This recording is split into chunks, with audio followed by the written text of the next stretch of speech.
तो रेजिस्टेंस हमारे पास क्या होता है कि रेजिस्टेंस जो है ये एक नेचुरल प्रॉपर्टी होती है दोस्तों मटेरियल की। नेचुरल प्रॉपर्टी किसकी होती है? मटेरियल की, ठीक है। यानी नेचुरली ही हमारे मटेरियल के अंदर रेजिस्टेंस होता है। रेजिस्टेंस का मतलब क्या है? सिंपल भाषा में अगर आप देखो तो इसका मतलब होता है रुकावट, ठीक है। अब ये क्या रुकावट पैदा करता है दोस्तों?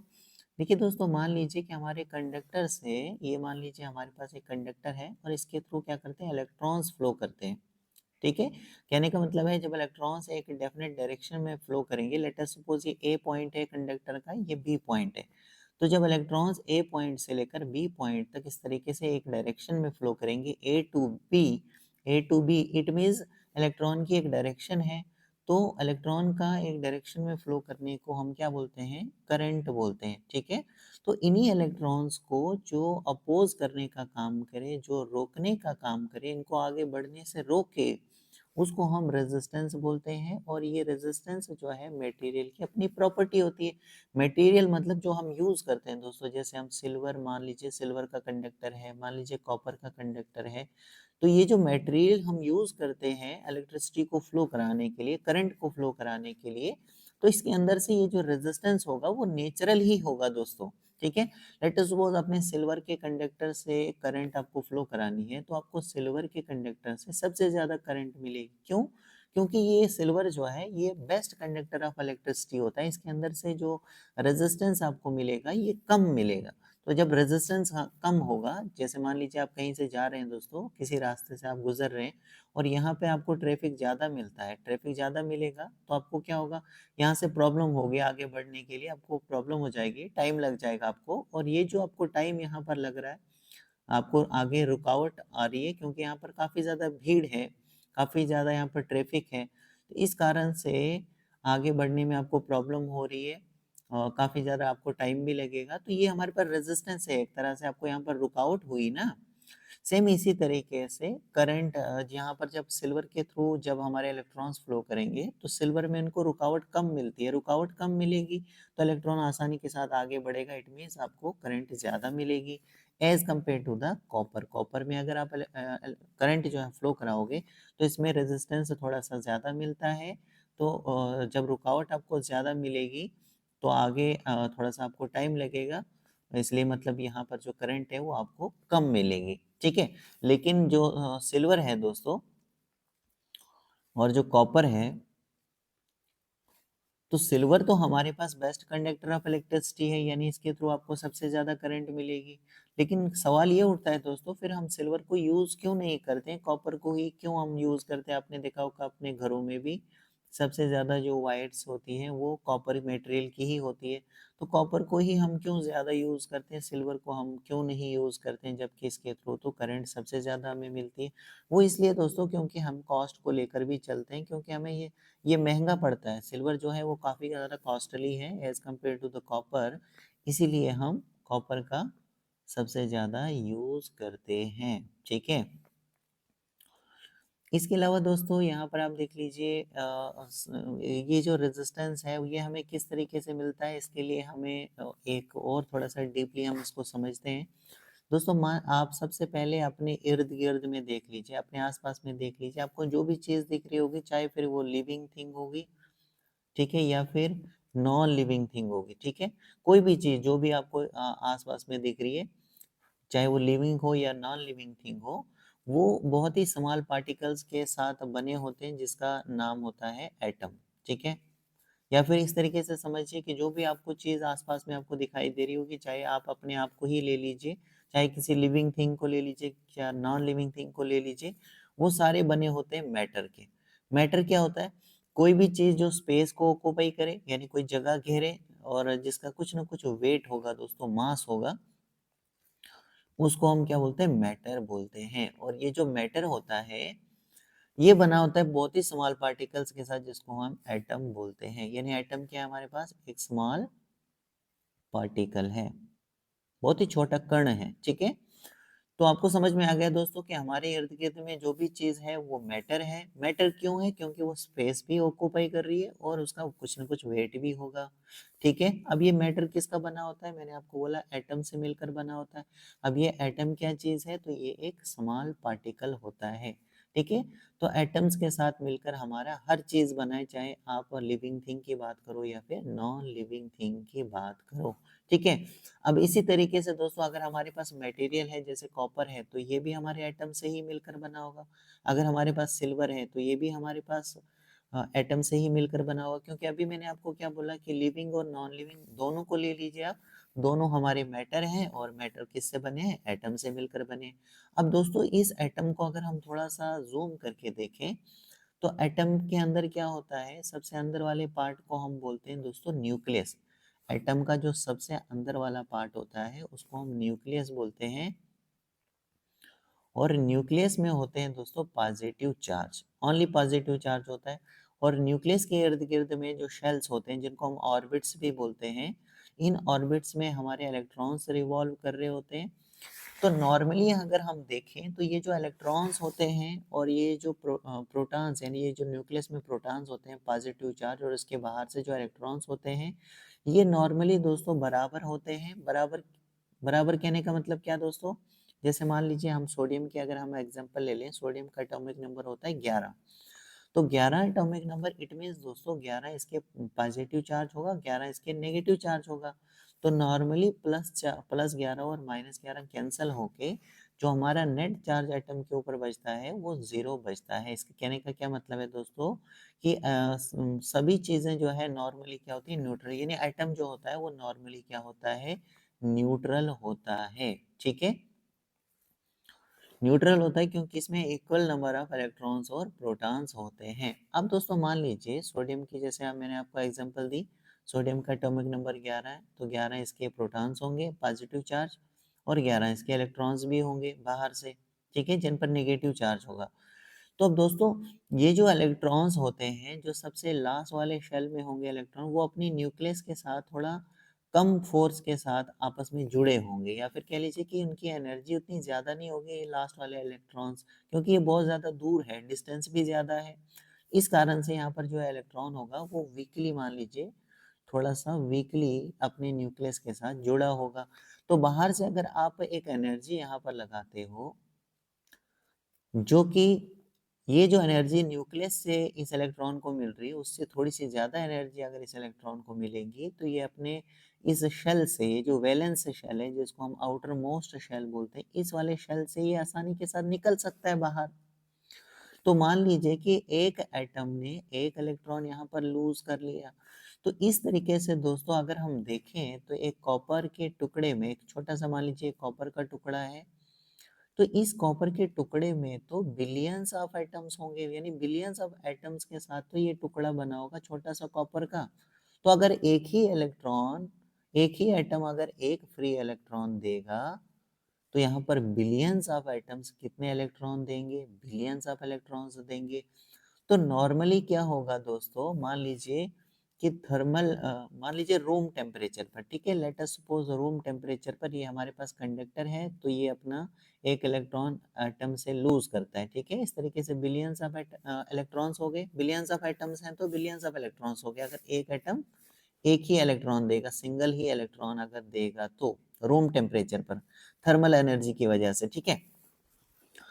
लेकिन दोस्तों यहाँ पर ये जो इलेक्ट्रॉन्स होंगे इनकी डायरेक्शन नहीं होगी, इनकी फिलहाल के लिए क्या होगी, रैंडम डायरेक्शन होगी। यानी मान लीजिए कुछ इलेक्ट्रॉन्स यहाँ की तरफ फ्लो कर रहे हैं, कुछ यहाँ की तरफ, कुछ लेफ्ट से राइट, कुछ राइट से लेफ्ट की तरफ, इस तरीके से फ्लो कर रहे होंगे, ठीक है। तो हमें इस तरीके से तो करंट नहीं मिलेगी, क्योंकि करंट की डेफिनेशन तो दोस्तों आप जानते हो ना कि the flow of electrons, the flow of electrons in a definite direction, यानी कि एक डेफिनेट डायरेक्शन में इलेक्ट्रॉन्स फ्लो करने चाहिए, तभी जाके हमें करंट मिलती है। तो अब क्या होगा दोस्तों कि यहाँ पर जो इलेक्ट्रॉन्स अंदर से रैंडम डायरेक्शन में थे, ठीक है, इनको तो एक डायरेक्शन में फ्लो करना चाहिए था, तभी तो हमें करंट मिलेगी। तो इसके लिए हम क्या करेंगे, यहाँ से मान लीजिए हमने एक पोटेंशियल डिफरेंस क्रिएट किया, हमने सेल लगा लिया, यहाँ से कोई बैटरी लगा ली, ये इसका बैटरी का मान लीजिए माइनस टर्मिनल है, ये प्लस टर्म, मतलब हमने यहाँ से वोल्टेज अप्लाई की। इस तरीके से समझिए कि हमने यहाँ से एक वोल्टेज अप्लाई की। अब वोल्टेज अप्लाई करने के कारण क्या हुआ कि जो इलेक्ट्रॉन्स हमारे कंडक्टर में थे जिन पर नेगेटिव चार्ज है, ये नेगेटिव चार्ज होने के कारण यहाँ पर बैटरी के पॉजिटिव टर्मिनल की तरफ इस तरीके से अट्रैक्ट होंगे, या फिर मान लीजिए कि ये फ्लो करेंगे, इस तरीके से समझिए कि फ्लो करेंगे। तो इलेक्ट्रॉन्स को क्या मिली, एक डायरेक्शन मिल गई ना। मान लीजिए ये ए पॉइंट है, ये बी पॉइंट है, तो ए से बी की साइड में ये इलेक्ट्रॉन इस तरीके से फ्लो करने लगे, एक डायरेक्शन में सारे के सारे इलेक्ट्रॉन्स जो हैं ये हो गए, शिफ्ट हो गए। तो अब हमें क्या मिलेगी, करंट मिलेगी। क्या मिलेगी, करंट मिलेगी, क्योंकि इलेक्ट्रॉन्स ने फ्लो किया एक डेफिनेट डायरेक्शन में, इसके चलते हमें इसी को हम क्या बोलते हैं, करंट बोलते हैं। अब दोस्तों ये जो इलेक्ट्रॉन्स हमारे कंडक्टर के थ्रू फ्लो करते हैं, ये क्या करते हैं, टकरा टकरा कर आगे फ्लो करते हैं। ठीक है, तो जैसे अगर हम सिल्वर की बात करें, तो सिल्वर एक ऐसा मटेरियल है कि ये बहुत ही कम रेजिस्टेंस ऑफर करता है, यानी कि इलेक्ट्रॉन्स को कोई भी आगे दिक्कत नहीं होती है, उसको यहाँ पर जगह मिलती है आगे फ्लो होने में, तो वो आगे फ्लो करता है, हमें करंट ज़्यादा मिलती है। अगर हम कॉपर की बात करें तो कॉपर में थोड़ा सा टकरा टकरा कर इलेक्ट्रॉन्स आगे गुजरते हैं, इस तरीके से टकरा टकरा कर चलते हैं। तो क्या होता है, ये जो टकरा टकरा कर चलते हैं दोस्तों, मान लीजिए कि दोस्तों यहाँ से इलेक्ट्रॉन जो है आगे की तरफ बढ़ रहा है, आगे उसको दूसरा इलेक्ट्रॉन से टक्कर मिल रही है, तो क्या हो रहा है, उसकी वेलोसिटी जो है वो कम हो रही है ना, उसकी रफ्तार क्या हो रही है, कम हो रही है। तो यानी कि उसको आगे टाइम लगेगा आगे जाने में, जिसको हम रेजिस्टेंस बोलते हैं। तो ये मटेरियल की दोस्तों प्रॉपर्टी होती है। रेजिस्टेंस क्या है, सिंपली एक मटेरियल की प्रॉपर्टी होती है कि वो जो करंट का फ्लो है उसको रोकने का काम करते हैं। किस तरीके से काम करते हैं रोकने का, वो मैंने अभी आपको बताया दोस्तों सारी चीजें। और ये नेचुरल मटेरियल की अपनी प्रॉपर्टी होती है, अलग अलग मटेरियल की अलग अलग रेजिस्टेंस होता है। जैसे कॉपर का मैंने आपको बताया, सिल्वर का बताया कि सिल्वर बेस्ट कंडक्टर है, कॉपर जो है वो सेकंड मोस्ट बेस्ट कंडक्टर है। इसी तरीके से आयरन को आप आयरन की अगर हम बात करें तो उसके थ्रू अगर आप करंट फ्लो कराओगे आयरन कंडक्टर के थ्रू, तो आपको जो करंट है वो बहुत ही ज़्यादा कम, बहुत ही कम मिलेगी दोस्तों। क्यों, क्योंकि उसमें इलेक्ट्रॉन्स जो है बहुत ही पास पास होंगे, इलेक्ट्रॉन्स को बहुत ही ज़्यादा प्रॉब्लम होगी आगे बढ़ने को, तो इसलिए हमें वहाँ पर करंट जो है बहुत ही कम मिलने वाली है। ठीक है, तो अलग अलग मटेरियल जो है अलग अलग रेजिस्टेंस जो है ये ऑफर करता है, लेकिन हाँ, हर एक मटेरियल का अपना कुछ न कुछ रेजिस्टेंस होता ही होता है। अब दोस्तों यहाँ पर आप देख लीजिए, अगर हम सिंपली देखें तो रेजिस्टेंस जो है, रेजिस्टेंस क्या होता है, ये होता है दोस्तों वोल्टेज और करंट का रेशियो। V यानी कि दोस्तों वोल्टेज, I यानी कि करंट, करंट को हम I से डिनोट करते हैं, वोल्टेज को V से, और रेजिस्टेंस को हम R से डिनोट करते हैं। तो रेजिस्टेंस क्या हो गया, V बाई I, यानी करंट यानी वोल्टेज डिवाइडेड बाई करंट जो है वो हमें रेजिस्टेंस देता है। यानी दोस्तों मान लीजिए ये हमारे पास एक कंडक्टर है, इसमें बहुत सारे इलेक्ट्रॉन्स हैं, तो इलेक्ट्रॉन्स एक डेफिनेट डायरेक्शन में फ्लो करेंगे जब हम यहाँ से वोल्टेज को अप्लाई करेंगे, है ना। वोल्टेज हम यहाँ से अप्लाई करेंगे तो हमें क्या होगा, करंट मिलेगी, यानी आई करंट यहाँ से फ्लो करेगी। ठीक है, यहाँ पर तो हमने कोई वैल्यू नहीं ली है, तो हम आई करंट हमारी फ्लो करेगी। तो रेजिस्टेंस क्या हो गया, रेजिस्टेंस आर हो जाएगा कि कितनी यहाँ से वोल्टेज आप दे रहे हो और इसके चलते करंट हमारी कितनी फ्लो कर रही है थ्रू द कंडक्टर। ठीक है, तो ये आर बराबर वी बाई आई होता है, और इन तीनों में से अगर आपकी जो यहाँ पर देखिए वोल्टेज आपके पास पता है, करंट आपको पता है, तो रेजिस्टेंस आपको मिल जाएगा। इसी तरीके से न्यूमेरिकल में किसी भी दो की अगर वैल्यू आपको पता होगी तो तीसरी की वैल्यू आसानी के साथ आप निकाल सकते हो। ठीक है, अब दूसरा एक दोस्तों फार्मूला होता है, ये तो हो गया दोस्तों, V बराबर होता है I इंटू आर, यानी ओम्स लॉ के अकॉर्डिंग वोल्टेज बराबर करंट इंटू रेजिस्टेंस। तो R अगर हमें रेजिस्टेंस निकालना है तो क्या हो जाएगा, वोल्टेज डिवाइडेड बाय करंट, यानी V बाई I हो जाएगा। तो ये तो हमने ओम्स लॉ के अकॉर्डिंग में देखा दोस्तों। दूसरा यहाँ पर दोस्तों ये तो सिंपल सा फॉर्मूला हो गया हमारे पास। एक फॉर्मूला होता है दोस्तों, रेजिस्टेंस बराबर रो L अपान एरिया।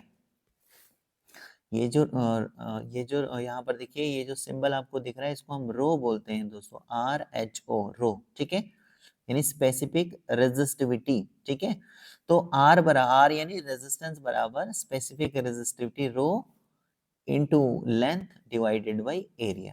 तो यहाँ से देखिए दोस्तों, इस फॉर्मूले से आपको क्या पता लग रहा है कि अगर कंडक्टर की लेंथ ज़्यादा होगी, यानी जो कंडक्टर आपने यूज़ किया हुआ है, जिसके थ्रू आप करंट फ्लो कराना चाहते हैं, तो ये जितना इसकी लेंथ जितनी ज़्यादा होगी, तो मान लीजिए बहुत ज़्यादा लंबा रास्ता है दोस्तों, और आपको वहाँ से जो टकरा कर चलना पड़ रहा है, यानी ट्रैफिक बहुत ज़्यादा है वहाँ पर जहाँ से आप गुजर रहे हैं, ठीक है?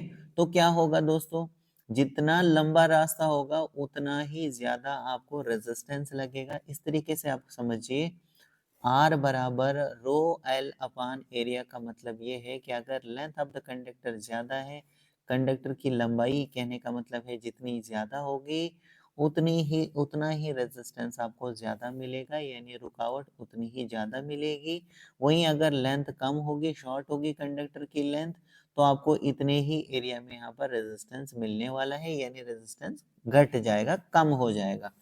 दूसरे साइड से यहाँ से देख लीजिए, ये इनवर्सली प्रोपोर्शनल है, यानी रेजिस्टेंस बराबर रो एल अपान एरिया है।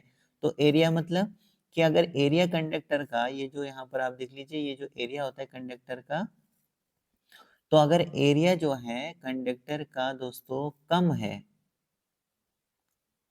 यानी छोटे साइज के आपने कंडक्टर यूज किया है, तो क्या होगा, एरिया कम तो रेजिस्टेंस ज्यादा। यानी देखिए, बहुत ही छोटी सी किसी गली से आप गुजरोगे दोस्तों, और वहां वहां पर तो नेचुरल सी बात है, लोग भी चल रहे होंगे, तो वहां पर बहुत ज्यादा प्रॉब्लम हो जाएगी ना आगे आपको बढ़ने में।